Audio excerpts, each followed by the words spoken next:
From WNYT Albany, News Channel 13 Live at 4 begins with breaking news.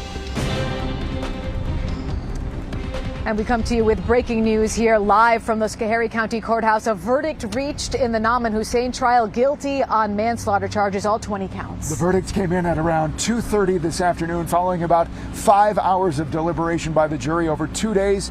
When the verdict was read, emotion in the courtroom from the victims' families. Find the defendant guilty or not guilty? Guilty. With respect to the crime of manslaughter in the second degree in violation of section 125.50.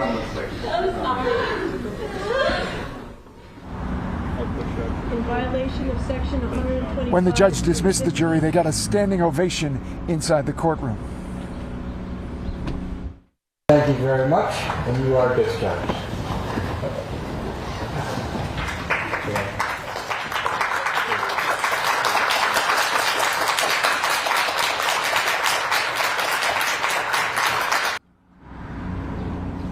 It's something that we have never seen, a jury standing and the audience rather standing and applauding the jury after leaving the courtroom. Sentencing for Nauman Hussein is set for May 31st at 9:30 a.m.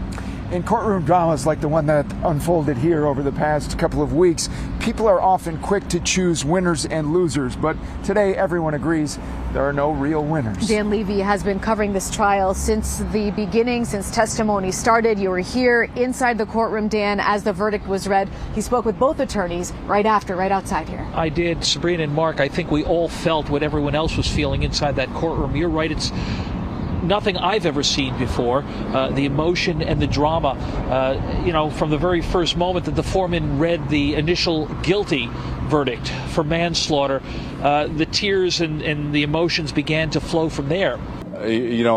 Over the course of the past 4.5 years, I've developed a relationship, either a close personal relationship with my client and his family, his extended family overseas.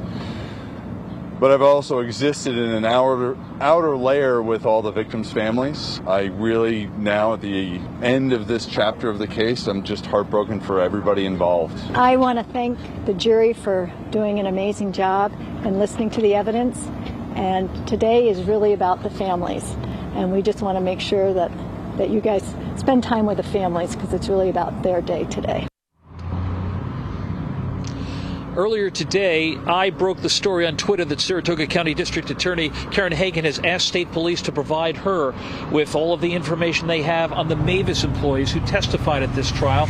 We all recall that those employees incriminated themselves. They admitted they committed fraud. And now Karen Hagan has confirmed to me that she, too, wants to look into that matter to see what, if any, role their actions or inactions may have played in this tragedy. Extreme emotion. It spilled outside here in the courtroom, outside of the courthouse here. And Rachel Teedy joins us right now. Rachel, a lot of those family members came out speaking with us immediately. And it's the first time that we've spoken with them since this trial began. Absolutely. And that's why hearing from them today was so incredibly important. Both of you were in the courtroom. Of course, you know that they showed so much emotion as they heard the verdict that was read earlier today, an audible sigh of relief. One woman said earlier today, "Thank God it's finally done." I was shaking and crying at the same time, and it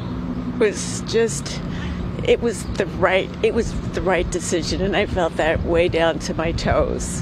One of the family members saying earlier that she doesn't feel like justice has been done until something is done in that case. So remains to be seen if anything is done at all on that, and something will follow.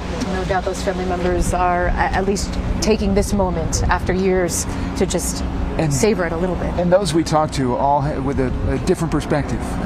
Kevin Cushing, Patrick Cushing's dad, telling us that he sort of feels sorry for Nauman Hussein. He says there are no winners. Others were jubilant today. Right. Rachel, thank you very much. It was interesting being out here and having those family members come out, and they've said all along the way that they just didn't really want to talk out of nerves, out of exhaustion, and to finally have a little bit of that release and to see that this is what they had been waiting for. Those we talked to I would describe as nervous as excitement today, right? And some of them heading to the Apple Barrel Cafe, where this, just 2.5 miles down the road, where this happened back on October 6, 2018.